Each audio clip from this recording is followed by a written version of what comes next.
তোমার জামাইয়ের সাথে যদি আমাকে বিয়ে দাও তাহলে আমি তোমাকে 10 লক্ষ টাকা দিব। মিনা ভাবির কথা শুনে রোজির মাথা ঘুরে গেল। কি বলছেন ভাবি, 10 লক্ষ টাকা? হ্যাঁ, কিন্তু শর্ত হচ্ছে তোমার জামাইয়ের সাথে আমাকে বিয়ে দিতে হবে, তাহলে আমি আমার স্বামীর পেনশনের পাওয়া 10 লক্ষ টাকার সম্পূর্ণটাই তোমাকে দিয়ে দিব, বাকিটা তুমি ভেবে দেখো। আমি তোমার উত্তরের আশায় রইলাম। সত্যি সত্যি দেবেন তো?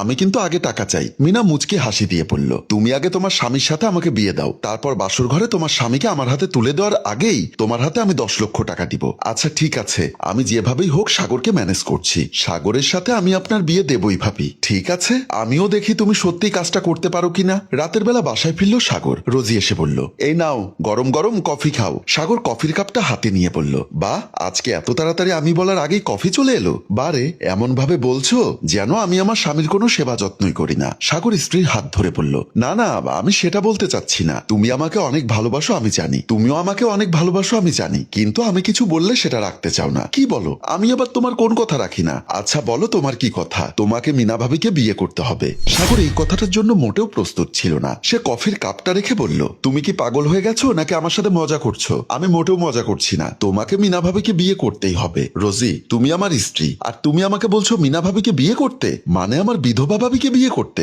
হ্যাঁ, তাতে কি সমস্যা? ছেলেদের তো এমনিতেও 4টা পর্যন্ত বিয়ে জায়েজ। তোমার স্ত্রী হিসাবে আমার যেহেতু সমস্যা নেই, তুমি বিয়ে করতেই পারো, কিন্তু আমার সমস্যা আছে। প্রথমত, আমি আমার সেকেন্ড ইয়ার অনেক সুখে আছি। দ্বিতীয়ত, আমি আমার ভাবিকে কখনোই বিয়ে করতে পারবো না, কারণ আমি তাকে শ্রদ্ধা করি। ভাইয়া মারা গেছে মাত্র 6 মাস হলো। এর মধ্যে তোমার মাথায় এমন একটা বুদ্ধি কেন আসলো সেটা আমি বুঝতে পারছি না। শুধু এতটুকুই বলবো, এটা কখনোই সম্ভব না। বলে সাগর রাগের মাথায় বেরিয়ে গেল। পরদিন সকালে টেবিলে নাস্তা দিচ্ছিল মিনা। এমন সময় সাগর এসে বসলে তাকে নাস্তা দিল সে। ভাবি, তোমার কোনো সমস্যা হচ্ছে না তো? না না, আমার কি সমস্যা হবে ভাই? তুমি যেভাবে আমার খেয়াল রাখো, যে কোনো কিছু দরকার হলে আগে থেকেই নিয়ে এসো, আমার কোনো সমস্যা হচ্ছে না। ভাইয়া নেই, সেই দুঃখটা আমি নিজেও এখনো পুরোপুরি ভুলতে পারিনি, তাই তোমার মনের অবস্থা আমি বুঝি, তাই যতটুকু পারি তোমাকে ভালো রাখার চেষ্টা করি। রোজি এসে বলল, অবশ্যই তোমার ভাবিকে ভালো রাখার চেষ্টা করা উচিত, তাই বলছি তুমি ওনার দায়িত্ব নাও, ওনাকে বিয়ে করো। সাগর দাঁড়িয়ে বলল, ওনার দায়িত্ব নিতে হলে ওনাকে বিয়ে করতে হবে কেন? আমি এমনিতেই ভাবির যা লাগে তা দিচ্ছি। তুমি ওনার যদি কিছু লাগে সেটা বাহির থেকে কিনে আনছো, কিন্তু ভাবির বয়স কম। একটা যুবতী মেয়ে মানুষ সবকিছু পেলেও তার শরীরে একটা চাহিদা আছে, সেটা একটা পুরুষ মানুষ পূরণ করতে পারবে, আর কেউ না। সাগর কথাটা শুনে স্ত্রীর গালে একটা থাপ্পড় মেরে বলল, তোমাকে আমি কাল রাতেই বলেছিলাম এই কথাটা ভুলে যেতে। মিনা কিছুটা লজ্জা পেয়ে ভেতরে চলে গেল। দেখো, তোমার কথায় ভাবিও লজ্জা পেয়ে গেছে। আমি তোমাকে সাবধান করে দিচ্ছি, আমি এই কথাটা তোমার মুখে শুনতে চাচ্ছি না। কথাগুলো বলে সাগর অফিসের দিকে চলে গেল। আর রোজি ভাবি ভাবতে লাগলো কিভাবে ব্যাপারটা ম্যানেজ করা যায়। ঘন্টাখানেক পর অফিসে বসে বসে কাজ করছিল সাগর। এমন সময় তার মোবাইলে মিনার কল আসলো। রিসিভ করে বলল, হ্যালো ভাবি, বলো তোমার কিছু লাগবে? তুমি প্লিজ তাড়াতাড়ি ছুটি নিয়ে হসপিটালে চলে এসো। কেন ভাবি, কি হয়েছে? কোনো সমস্যা? আরে রোজি ওয়াশরুম পরিষ্কার করার লিকুইড খেয়ে ফেলেছে, ওর মুখ থেকে ফেনা বের হচ্ছে দেখে আমি ওকে কোনোভাবে হসপিটালে নিয়ে এসেছি। তুমি তাড়াতাড়ি আমাদের বাসার কাছের হসপিটালে চলে এসো। আচ্ছা ঠিক আছে ভাবি, আমি এক্ষুনি আসছি। সাগর ছুটে হসপিটালে এসে দেখলো রোজিকে একজন ডাক্তার পরীক্ষা করছে।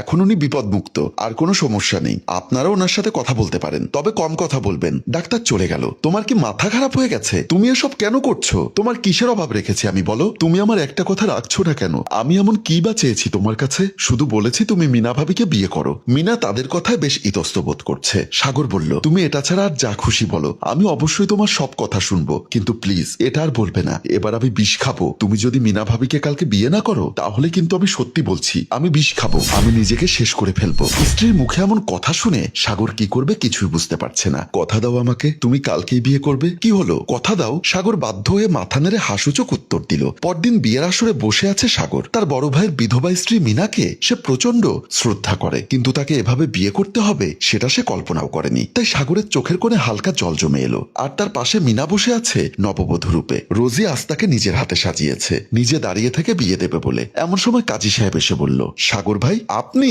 আমি আপনার ভাবিকে নতুন বউ সেজে বসে থাকতে দেখে ভাবলাম হয়তো আপনারা তাকে বিয়ে দিচ্ছেন তার ভবিষ্যতের কথা চিন্তা করে, কিন্তু দেখছি আপনি নিজেই তাকে বিয়ে করছেন। আমার জানা মতে জসিম ভাই থাকাকালীন আপনি ওনাকে অনেক শ্রদ্ধা করতেন। রোজি কিছুটা বিরক্ত হয়ে বলল, আপনার এত কিছু জানা আছে কিভাবে? আপনাদের পাশের বিল্ডিং এ থাকি, এতটুকু তো আমি জানবই। হয়েছে, বাদ দিন। আপনি বিয়ে পড়াতে এসেছেন, বিয়ে পড়ান। দুটো বিয়ে নিশ্চয়ই নাজায়েজ না। তাছাড়া আমি ওর স্ত্রী হয়ে আমার কোনো সমস্যা নেই। আপনাদের পারিবারিক বিষয়ে আমার মাথা ঘামিয়ে লাভ নেই। ঠিক আছে, আমি বিয়ে পড়াচ্ছি। খুব সুন্দর করে আজকে বাসর ঘর সাজানো হয়েছে সাগর ও মিনার জন্য। রোজি সাগর ও মিনাকে বাসর ঘরে এনে সাগরের হাত মিনার হাতে দিয়ে বলল, ভাবি দেখেছেন তো, আমি যা বলি তাই করি। আমি আপনাকে বলেছিলাম আমার স্বামীর সাথে আপনাকে বিয়ে দিব, এখন বিয়ে দিয়েছি। এবার আপনি আপনার আপনার কথা রাখুন, আমার 10 লক্ষ টাকা চাই। মিনা মুচকি হেসে বলল, ভালো করেছো ভাই, আমি 10 লক্ষ টাকা দিয়ে কি করব? এসব দিয়ে তো আর আমার সারা জীবন যাবে না। আমার দরকার ভবিষ্যৎ। টাকার থেকেও আমার স্বামী দরকার বেশি, যে আমাকে ভালোবাসবে, আমার খেয়াল রাখবে, যত্ন করবে, সারা জীবন আমার পাশে থাকবে। ঠিক আছে বলেই তিনি বালিশের পাশ থেকে এই নাও টাকার ব্যাগ বের করে রোজির হাতে দিলেন।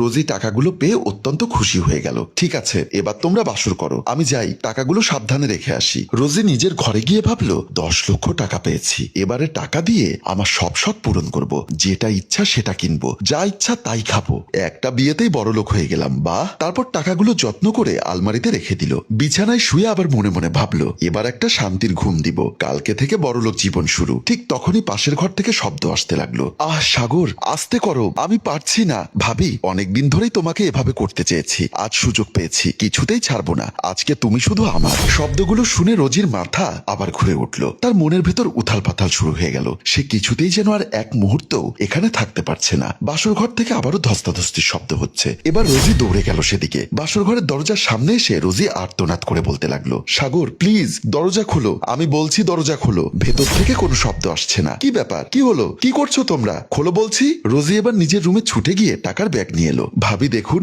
আমি সব টাকা নিয়ে এসেছি, আপনি সব টাকা রেখে দিন ভাবি, আমি টাকা চাই না, আমাকে আমার স্বামী ফিরিয়ে দিন ভাবি। এখনো কোনো শব্দ হচ্ছে না দেখে রোজি এবার কাঁদতে কাঁদতে দরজার সামনে এসে বলল, আমি আপনার পায়ে পড়ছি ভাবি, প্লিজ আমার স্বামীকে ফিরিয়ে দিন, আমার স্বামীর ভাগ আমি কাউকে দিতে পারবো না। এমন সময় দরজা খুলে গেল। রোজি তাড়াহুড়ো করে ঢুকে গেল। ভেতরে গিয়ে দেখলো সাগর আর মিনা দাঁড়িয়ে আছে। তাদেরকে দেখে একদম স্বাভাবিক মনে হচ্ছে, যেন তারা কিছুই করেনি। সাগর, তুমি চলো আমার সাথে, তোমার এখানে থাকতে হবে না। ভাবি, এই নিন সব টাকা, আমি আমার স্বামীকে নিয়ে যাচ্ছি। দাঁড়াও, এখনো আমার স্বামী, আমরা বিয়ে করেছি, তুমি টাকা পেয়ে গেছো, এখন এই কথা কেন? রোজি মিনা ভাবির পা ধরে বলল, ভাবি আমি ক্ষমা চাচ্ছি, আমার ভুল হয়ে গেছে, আমাকে প্লিজ এমন করবেন না। মিনা এবার রোজিকে দাঁড় করিয়ে বলল, তোমার স্বামীর সাথে আমি কিছুই করিনি, আর আমিও ভাবিকে বিয়ে করিনি। রোজি অবাক হয়ে বলল, কিন্তু আজকে যে তোমাদের বিয়ে হলো? সাগর বলল, শোনো তাহলে, হসপিটালে তোমাকে কথা দিয়ে ঘরে এসে যখন আমি মনমরা হয়ে বসেছিলাম, তখন ভাবি আমার কাছে এসে বলল, তোমাকে কিছু কথা বলার আছে। ভাবি, তুমি রোজির কথায় কিছু মনে করো না, ও কি বলতে কি বলে ফেলেছে নিজেই জানে না। মিনা বলল, আসলে সত্য কথাটা আমি তোমাকে বলছি, ওকে বিয়ের কথা আমিই বলেছি। কি বলছো ভাবি, তুমি আমাকে বিয়ে করার কথা বলেছো?